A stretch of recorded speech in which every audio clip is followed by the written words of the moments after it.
அஸ்ஸலாமு அலைக்கும் வரஹ்மத்துல்லாஹி வபரகாத்துஹு. அன்பார்ந்த அனைத்து உறவுகளுக்கும் இனிய காலை வணக்கம். உங்கள் மீது சாந்தியும் சமாதானமும் உண்டாகட்டும். இன்றைய காலை பொழுது உங்கள் அனைவருக்கும் இனிய பொழுதாக அமைய எல்லாம் வல்ல இறைவனை பிரார்த்தித்தவனாக இன்றைக்கும் தொடங்கிய பல முக்கியமான செய்திகளை பற்றி தான் பார்க்க போகிறோம். வீடியோவை கடைசி வரைக்கும் பாருங்க. தெரியாத நண்பர்களுக்கும் மறக்காம ஷேர் பண்ணுங்க. வீடியோ பிடிச்சிருந்தா ஒரு லைக் பண்ணுங்க, சப்ஸ்கிரைப் பண்ணுங்க, தொடர்ந்தும் சப்போர்ட் பண்ணுங்க. குவைத்துடைய டினார் மதிப்பு உள்ளதா பார்த்தலாம். இலங்கைக்கான ரூபாயில் ஒரு தினாரின் மதிப்பு 970 ரூபாய் 96% உள்ளது. இந்தியாவின் ரூபாயில் ஒரு தினாரின் மதிப்பு 278 ரூபாய் 9% உள்ளது. இது அல்முசைன் எக்ஸ்சேஞ்சுடைய அப்ளிகேஷன் ஆன்லைன் ரேட் ஆகும். கூகுள் ரேட்டை பார்த்தலாம். இலங்கைக்கான ரூபாயில் ஒரு தினாரின் மதிப்பு 976 ரூபாய் 82% உள்ளது. இந்தியாவின் ரூபாயில் ஒரு தினாரின் மதிப்பு 279 ரூபாய் 91% உள்ளது. அமான் எக்ஸ்சேஞ்ச் ரேட்டை பார்த்தலாம். இலங்கைக்கான ரூபாயில் ஒரு தினாரின் மதிப்பு 976 ரூபாய் 18% உள்ளது. இந்தியாவின் ரூபாயில் ஒரு தினாரின் மதிப்பு 278 ரூபாய் 56% உள்ளது. சஜில் எக்ஸ்சேஞ்ச் ரேட்டை பார்த்தலாம். இலங்கைக்கான ரூபாயில் ஒரு தினாரின் மதிப்பு 976 ரூபாயாக உள்ளது. 100 தினாருக்கு உட்பட்ட பரிவர்த்தனைகளுக்கு 977 ரூபாய் 18% உள்ளது. இந்தியாவின் ரூபாயில் 277 ரூபாயாக உள்ளது. சஜில் எக்ஸ்சேஞ்ச் பற்றிய மேலதிக தகவல்களுக்கு 97 23 54 61 என்ற வாட்ஸ்அப் இலக்கமூடாக தொடர்பு கொள்ளுங்க. இலங்கைக்கான ரூபாயில் ஒரு தினாரின் மதிப்பு 975 ரூபாயாக உள்ளது. இந்தியாவின் ரூபாயில் ஒரு தினாரின் மதிப்பு 278 ரூபாய் 55% உள்ளது. இது ARY எக்ஸ்சேஞ்சுடைய அப்ளிகேஷன் ஆன்லைன் ரேட் ஆகும். KBE எக்ஸ்சேஞ்ச் இலங்கைக்கு 974 ரூபாய் 90%, இந்தியாவுக்கு 278 ரூபாயும் வழங்கியிருக்கிறாங்க. குவைத்துடைய பல எக்ஸ்சேஞ்சுகள்லையுமே அக்கௌண்ட் நம்பரை மறைச்சிடுறாங்க. இதை பற்றியும் உங்களுக்கு தொடர்ந்துமே தெரிய தரது. நீங்கள் ஏதாவது ஒரு புதிய எக்ஸ்சேஞ்சுக்கு பழைய பற்றுச்சீட்டோட போகிறீங்களா இருந்தால் அதில் அக்கௌண்ட் நம்பர் இருக்கா அப்படின்றத செக் பண்ணிக்கோங்க. அப்படி இல்லாத பட்சத்தில் எழுதிட்டு போனாலும் பிழை இல்லாத அக்கௌண்ட் நம்பரை எழுதிட்டு போங்க. ஏதாவது ஒரு நம்பர் பிழைத்தாலும் கூட உங்களுடைய பணம் நாட்டுக்கு போய் சேராது. அந்த பணத்தை திரும்ப பெறணுமா இருந்தாலும் ரொம்ப நாட்களாக மறுபடியும் கட்டணம் செலுத்த வரும். எக்ஸ்சேஞ்சுகளில் பணம் அனுப்பி முடித்தது மறக்காமல் பற்றுச்சீட்டை செக் பண்ணி பாருங்கள். பேர் டீட்டெயில்ஸ் எல்லாமே சரியாக இருக்குதான்னு. ஏன்னா நீங்கள் சரியான டீட்டெயில்ஸ் கொடுத்துருந்தாலும் சில வேலை எக்ஸ்சேஞ்சில் வேலை பார்க்குறவங்க பிளவுறதுக்கும் வாய்ப்பு இருக்குது.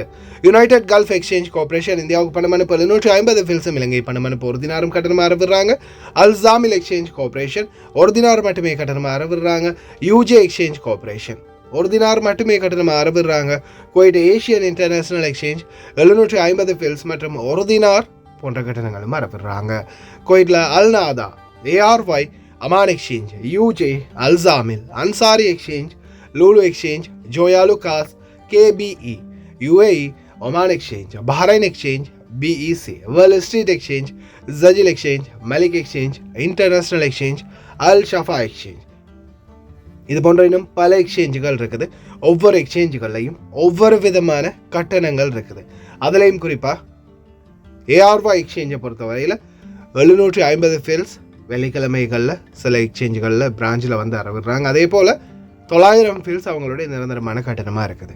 அதே போல் ஜஜில் எக்ஸ்சேஞ்ச், மலிக் எக்ஸ்சேஞ்ச், அல்சாமில், யூஜே, அல் ஷஃபா இது போன்ற இன்னும் சில எக்ஸ்சேஞ்சுகளில் ஒரு தினார் மட்டுமே தான் கட்டணமாக அறவிடுறாங்க. அதே போல் சுலைமானி அல் முக்காசிம் எக்ஸ்சேஞ்ச், ஜஹ்ராவில் இருக்கக்கூடிய இந்த சுலைமானி அல் முக்காசிம் எக்ஸ்சேஞ்சில் வெறும் 750 ஃபில்ஸ் மட்டுமே தான் கட்டணமாக அறவிடுறாங்க. இந்தியாவுக்காக இருந்தாலும் சரி, இலங்கைக்காக இருந்தாலும் சரி. தயவு செய்து நீங்களும் கஷ்டப்பட்டு சம்பாதிக்கிறவங்களோட பணத்தை நல்ல எக்ஸ்சேஞ்சுகள் மூலம் அனுப்புங்க. எங்கே அதிகமாக கொடுக்குறாங்கன்னு தெரிந்தாலும் மறக்காம கமெண்ட்ல மென்ஷன் பண்ணுங்க. குவைத்துடைய தங்க விலை பார்த்தலாம். 1 கிராம் 18 கேரட் தங்கத்தின் விலை 24 தினார் 742 ஃபில்ஸ். 1 கிராம் 21 கேரட் தங்கத்தின் விலை 28 தினார் 865 ஃபில்ஸ். 1 கிராம் 22 கேரட் தங்கத்தின் விலை 30 தினார் 251 ஃபில்ஸ். 1 கிராம் 24 கேரட் தூய தங்கத்தின் விலை 32 தினார் 989 ஃபில்ஸ். குவைத்துடைய தங்க விலை மறுபடியும் கம்மியாகின நிலையிலே தான் இருக்குது. இந்த நாட்களில் தங்கம் விலை கொடுத்து வாங்க நினைக்கிறவங்க தாராளமாக வாங்கிக்கோங்க. எந்த ஒரு செயல்பாடுமே செல்லுபடி ஆகாது. மிகப்பெரிய ஒரு பாதிப்பு. இதோ மீண்டும் புதிய ஆபத்து. ருதூபா மூச்சு திணறலை ஏற்படுத்தும் அபாயம். அதே போல வானிலை எச்சரிக்கை. வாகனத்தை திருடிச் சென்ற திருடர்கள், நொடியில் காணாமல் போன வாகனம். 2 தினார் 300 ஃபில்ஸுக்கு 226 தினார் பறிபோனது. 17,000 தினார் ஃபேக் அபார்ட்மெண்ட் டீலில் இல்லாமல் போனது. வாழ்நாள் பூராக சிறை தண்டனை 3 ஈரானியர்களுக்கு. அதே போல இதோ 60% மட்டுமே வருகை. வாகனத்தை ஸ்டார்ட்டில் வைத்து பெட்ரோல் நிரப்ப வேண்டாம். திடீர் தீ விபத்து. அன்பார்ந்த உறவுகளே, நான் உங்கள் சர்ஃபான் BA Plug. இன்று நான் வந்திருப்பது லயன் எக்ஸ்பிரஸ் கார்கோவோடு இணைந்து முதலாவது பரிசாக 200 தினார், இரண்டாவது பரிசாக 150 தினார், மூன்றாவது பரிசாக 100 தினார் மற்றும் 10 பேருக்கு ஆறுதல் பரிசு சர்ப்ரைஸ். நீங்க செய்ய வேண்டியதெல்லாம் ஒன்றே ஒன்றுதான். லயன் எக்ஸ்பிரஸ் கார்கோவுடாக ஒரு கார்கோ நீங்க நாட்டுக்கு போடணும். அதே போல இந்த பரிசை வெல்றதுக்கான பாஸ்வேர்ட் என்னுடைய யூடியூப் சேனல் 3லையுமே அட்டாச் பண்ணியிருக்கிறேன். இதில் வரக்கூடிய லோகோவை பாருங்கள். இந்த தப்மெயில் தான் போட்டிருக்கோம். மறக்காமல் என்னுடைய வீடியோவை பாருங்கள். வீடியோவில் ஒரு இடத்துல பாஸ்வேர்டை குறிப்பிட்டிருப்பேன். அதை நீங்கள் சொல்லி கார்கோ போடுங்க. லயன் எக்ஸ்பிரஸ் கார்கோவுடாக பணப்பரிசை அள்ளுங்க. கார்கோ பற்றிய மேலதிக தகவல்களை வீடியோட ஃபர்ஸ்ட் கமெண்டில் இருக்கிற லிங்க் மூலம் தெரிந்து கொள்ள முடியும். பல கேள்விக்கான பதில் அதில் இருக்கும். அதே போல் எதிர்வரும் 20ஆம் தேதி இன்ஷா அல்லாஹ் வெற்றியாளர்கள் அறிவிக்கப்படும். குவைத்துடைய வானிலை அவதான மையத்தின் அதிரடியான எச்சரிக்கை. மூச்சு திணறல், சுவாச பிரச்சனை உள்ளவர்கள் ரொம்ப கவனம். ருத்தூபா 100% அதிகரிக்கும் அபாயம். வெளியில் மூச்சு திணறல் கூட வரலாம் என்று காலநிலை ஆய்வாளர் பெதரல் அமீரா எச்சரிக்கை. அதே போல ருத்தூபா மட்டுமல்லாது ருத்தூபாவுடன் சேர்ந்த அதிகூடிய வெப்பநிலை, இது மிகப்பெரிய ஒரு தாள அமுக்கமாக இருக்கும் அப்படின்னு தெரிவிக்கிறாங்க. அதால் சுவாச பிரச்சனைகளும் வரலாம். அதே போல் இன்னும் அதிகமான விபத்துக்களுக்கும் இது வழிவகுக்கும். ஏன்னா பனிமூட்டத்துடைய தன்மை அதிகமாக இருக்கும். எதிர்வரும் வெள்ளிக்கிழமை ரொம்ப அதிகமான வெப்பநிலை காணப்படும் அப்படின்னு தெரிவிச்சிருக்கிறாங்க. ரொம்ப கவனமாக இருங்க. இதோ கவர்மெண்ட் செக்டார் எலக்ட்ரானிக் சர்வீஸ் மூலம் தங்களுடைய கணக்கு வழக்குகளை முடித்து கொண்டார்கள் சிலர். ஆனாலும் நேற்றைய தினம் அரசு துறைகளில் வெறும் 60% வருகைகள் மட்டுமே காணப்பட்டதாக தெரிவிச்சிருக்கிறாங்க. பல செக்டார்கள்லையும் பல ஊழியர்கள் லீவை போட்டாங்க. போனவங்களுக்கு வர்றதுக்கான டைம் சரியாக கிடைக்கல. இன்றைக்கி தான் எல்லாருமே வர்றதுக்கான வாய்ப்பு இருக்குது. அதே போல் முதல் துணை பிரதமர் உள்துறை அமைச்சர் ஷேக் ஃபஹத் யூசுப் சவுத் அல் சபாவினுடைய தற்போதைய உடல்நிலை தேறி வருவதாக தெரிவிச்சிருக்கிறாங்க. அதே போல் இதோ ஒரு முக்கியமான தகவல். ஹஜ் யாத்திரைக்காக 2 முறை விமானத்தை தவறவிட்டு ஹஜ் யாத்திரைகளை முடித்த அமீர் ஹாஜியார் அவர்கள் இறந்து விட்டார் அப்படின்ற ஒரு தகவல் வெளியாகி இருக்குது. மிகவும் பிரபல்யமாக பேசப்பட்டவர். ஆனாலும் இன்னும் சரியான உத்தியோகபூர்வ சேனல்கள் எதுலேயுமே இந்த தகவல்கள் வரலை. 226 தினார்கள் பறி போயிருக்குது. வெறும் 2.300 ஃபீல்ஸ், அதாவது 2 தினார் 300 ஃபீல்ஸுக்கான கட்டணம் ஆன்லைனில் சாப்பாடு ஆர்டர் பண்ணிவிட்டு பே பண்ணியிருக்கிறாங்க. ஆனால் கடைசியில் எவ்வளவுன்னு பார்த்தா அக்கௌண்ட் டிடெக்ட் பண்ணப்பட்டிருக்குது 226 தினார். ஆன்லைன் மூலம் பொருட்களோ உணவுகளோ ஆர்டர் பண்ணுறவங்க தயவு செய்து ரொம்ப கவனம். டபுள் லிங்க்கெல்லாம் வந்துச்சுன்னா, அதாவது டபுள் OTP எல்லாம் வந்துச்சுன்னா கொஞ்சம் செக் பண்ணி பார்த்துக்கோங்க. 17,000 தினார் பறி போனது ஒரு பெதுன் பெண்மணியுடைய. அப்பார்ட்மெண்ட் ஒன்று டீல் பண்ணி தருவதாக கூறி ஏமாற்றி சென்றிருக்கிறாங்க ஃபேக்கான புரோக்கர்கள். இதே மாதிரி சில பூட்டி கிடக்கிற அப்பார்ட்மெண்ட்கள், அதே மாதிரி ஹாரிஸையும் ஏமாற்றி உங்களையும் சேர்த்து ஏமாற்றிட்டு போயிடுவாங்க. அப்பார்ட்மெண்ட்கள் ஃபாதி இருக்குதா அப்படின்னு போய் அப்பார்ட்மெண்ட்களில் கேட்குறது. ஆமாம், இத்தனை அப்பார்ட்மெண்ட் இருக்குதுன்னு அவங்க சொன்னதுக்கப்புறமா உங்களை கூட்டிகிட்டு போய் இந்த அப்பார்ட்மெண்ட் இருக்குது பாருங்கள் அப்படின்னு அவர் புரோக்கர் மாதிரி இடைத்தரகர் மாதிரி நின்று டீல் பண்ணிவிட்டு கடைசியில் உங்கள்கிட்ட காசை வாங்கிட்டு அப்பார்ட்மெண்ட்டை காட்டி விட்டுட்டு போயிடுவாங்க. நீங்கள் அங்கே போய் இடம்பெயர்ந்து குடியிருக்கிறதுக்காக ரூம் சாவியை ஹாரிஸ்ட்டை வாங்குங்க அப்படின்னு சொன்னால் ரூமோட சாவியை கொடுங்க அப்படின்னு சொன்னால் அதுக்கப்புறம் தான் அவங்க சொல்லுவாங்க காசு எங்கே, அப்பார்ட்மெண்ட்டுக்கான காசு எங்கே அப்படின்னு கேட்கும்போது நான் தான் அவர்கிட்ட கொடுத்துட்டேனே, அவன் யாரும் எனக்கே தெரியாது, அவன்கிட்ட போய் கொடுத்துருக்குறீங்க அப்படின்ற மாதிரி க்ரியேட்டிவான திருட்டு சம்பவங்கள் ஊழல்கள் நடக்குது. தயவு செய்து ரொம்ப கவனம். சம்மந்தப்பட்ட அப்பார்ட்மெண்ட்டில் இருக்கக்கூடிய ஹாரிஸோடையோ அல்லது ஓனரோடையோ டீலிங் வச்சுக்கோங்க. இடைத்தரகர்களோட டீல் வச்சுக்காதீங்க.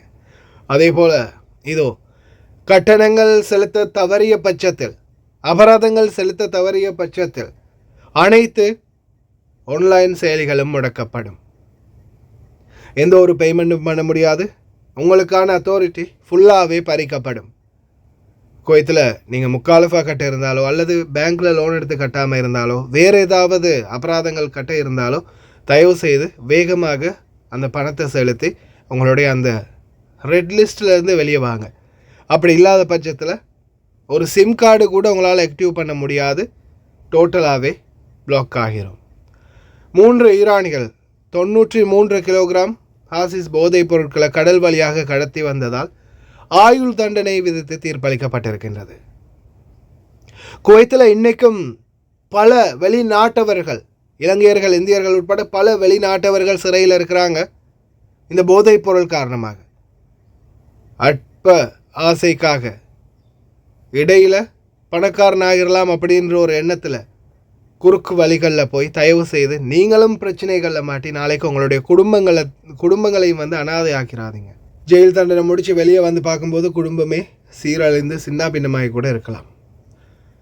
அதே போல் இதோ ஹவாலி கவர்னரேட் பகுதிகளில் வாகன திருட்டு. ஹவாலி கவர்னரேட்டுன்னு பேர் எடுத்தாலும் ஏதாவது ஒரு பிரச்சனை வந்து கொண்டே தான் இருக்குது. ஒவ்வொரு நாளும் வாகனத்தை திருடி கேப்த் பகுதிகளில் கொண்டு போய் வாகனத்தை ஸ்பேர் பார்ட்டாக பிரித்து விற்கக்கூடிய ஒரு கும்பல் வாகனத்தை திருடிட்டு போயிருக்காங்க. இந்த சம்பவத்தில் 2 பேர் கைது செய்யப்பட்டிருக்கிறாங்க. உடனடியாக சம்பந்தப்பட்ட நபர் காவல் நிலையத்தில் புகார் அளித்ததை அடுத்து உடனடியாக துரிதமாக செயல்பட்ட அதிகாரிகள் அன்று மாலைக்குள்ளே, அதாவது நேற்றைய தினம் காலையில் வாகனம் திருடு போயிருக்குது, அன்று இரவுக்குள்ளேயே வாகனத்தை கைப்பற்றியிருக்கிறாங்க. இல்லாத பட்சத்தில் கொஞ்சம் லேட்டாக இருந்தாலும் வாகனத்தை உடைச்சி ஃபுல்லாகவே ஸ்பேர் பார்ட்ஸ் ஆகியிருப்பாங்க அப்படின்னு தெரிய வந்திருக்குது. வாகன சாரதிகள் ரொம்பவே கவனம். குவைத்துடைய பல பகுதிகளிலையும் அதிரடியான தேடுதல் வேட்டை. கிட்டத்தட்ட 572 பேர் இந்த வாரத்துக்குள்ளே மட்டும் கைது செய்யப்பட்டிருக்கிறாங்க. அதிலையும் குறிப்பாக போதைப் பொருள் பாவனையாளர்கள் மற்றும் சட்டத்துக்கு புறம்பான செயல்கள் பட்டு தலைமறைவாகி இருந்தவங்க தேடப்படும் குற்றவாளிகள் என்று பலர் கைது செய்யப்பட்டிருக்கிறாங்க. அதுலேயும் குறிப்பாக கடைகளில், ஷாப்பிங் மால்களில், வியாபார தலங்களில் அப்படின்னு பார்ட் டைம் ஜாப் செஞ்சவங்க, அதே மாதிரி சட்டவிரோதமாக செயல்பட்டவங்க, குடியுரிமை சட்டத்தை மீறியவங்கன்னு பலரும் கைது செய்யப்பட்டிருக்கிறாங்க. தயவு செய்து ரொம்ப கவனம். சாரதிகளே, வாகனம் ஓட்டும் போது உணவு அருந்துறதும், தண்ணீர் கூட பருகிறதும், சிகரெட் பிடிக்கிறதும் சட்ட விதிமீறல்களுக்குள் உட்பட்டதாக அமையும் என்று தெரிவிச்சிருக்கிறாங்க. தயவு செய்து கவனம். வண்டி ஓட்டும்போது சாப்பிடாதீங்க, தண்ணீர் பருகாதீங்க, சிகரெட் பிடிக்காதீங்க. ஏன் ஷீஷா பிடித்தாலும் கூட, அதாவது எலக்ட்ரானிக் சிகரெட் பிடித்தாலும் உங்களை பிடிக்கிறதுக்கு வாய்ப்பு இருக்குது. தயவு செய்து கவனம். பிடிக்கிறதுக்கு முதல்ல அது முக்காலஃபா. கேமராவில் சிக்கினீங்கன்னா உடனே ஆன்லைன்லேயே முக்காலஃபா போட்டுரும். ஓரமாக நிறுத்தி சாப்பிடுங்க, தண்ணீர் பருகுங்க. தயவு செய்து வண்டி ஓட்டும் போது இந்த தவறை பண்ணாதீங்க. التدخين من خلال القيادة هل عليه مخالفة؟ احنا دائما نقول ما في نص للأكل يمنع الأكل أو يمنع التدخين، لكن احنا في هناك نص يقول لك عدم الانتباه أثناء القيادة وتعريض حياتك وحياة الآخرين خطر. اليوم عدم الانتباه، هل الأكل سبب عدم الانتباه؟ إذا سبب عدم الانتباه يعتبر الفعل عدم الانتباه مو الأكل، ما نتج عن الأكل هو المخالف. الأكل مو مخالف، الشرب مو مخالف، التدخين مو مخالف. لكن تخيل أن واحد قاعد يدخن وطاحت السيجارة مثلا على ملابسه وسببت في مشكلة فراح يربكها. زين هذا العمل راح يأثر على أو الفعل هذا راح يأثر على سلامته وسلامة الأشخاص. لأنه راح يتعرج بالسيارة، يمكن يلف على أحد، يمكن يتسبب حادث. فإحنا نقول لا تشغل نفسك أثناء القيادة بأي شيء. اليوم إحنا محتاجين إنك تركز معنا أثناء القيادة 100%. فأي فعل ثاني راح يلهيك. إحنا نبيك تبتعد عن أي شيء يلهيك أثناء القيادة. ما عليه مخالفة مرورية مثل الهاتف، لكن إحنا نقول أي شيء يشغل قائد المركب ويشتت ذهنه ويعرض حياته وحياة الآخرين للخطر. لكن أنا اليوم قاعد أسوق وشربت ماي وأنا منتبه، لا ما عليك مخالفة. எரிபொருள் நிரப்பு நிலையங்களில் தயவு செய்து ரொம்ப கவனம். அல்கசர் பகுதிகளில் பெட்ரோல் நிரப்பிக் கொண்டிருக்கும் போது திடீரென வாகனத்தில் புகைந்து தீப்பற்றி இருக்கின்றது. உடனடியாக வாகன உரிமையாளர் வண்டியை ஸ்டார்ட்டை ஆஃப் பண்ணிட்டார். அதுக்கப்புறமா எல்லாருமா சேர்ந்து வாகனத்தை ஓரளவுக்கு முன்னாடி தள்ளிட்டு போய் தீப்பற்ற இருந்தது, பெரிய தீ விபத்தாக இருந்ததை கண்ட்ரோல் பண்ணிட்டாங்க. எப்போவுமே எரிபொருள் நிரப்பு நிலையத்துக்கு போனால் வண்டியை ஆஃப் பண்ணுங்க. இந்த நாட்கள் அதிக வெப்பம் இருக்கிறதால என்ஜினில் சூடு, அந்த அனலோடு சேர்ந்து பெட்ரோல் ஆவியாகி வரும்போது, பெட்ரோல் நிரப்பிக்கிட்டு இருக்கும்போது அந்த அனல்லையே தீப்பற்றக்கூடிய வாய்ப்பு இருக்குது. அதால் தயவு செய்து ரொம்ப கவனம். என்ஜினை எப்பயுமே ஆஃப் பண்ணுங்க. கவனமாக இருங்க. கடைசி வரைக்கும் பார்த்த அனைவருக்குமே ரொம்ப நன்றி. முடிந்தால் இந்த வீடியோவை தெரிந்த நண்பர்களுக்கும் ஷேர் பண்ணுங்கள்.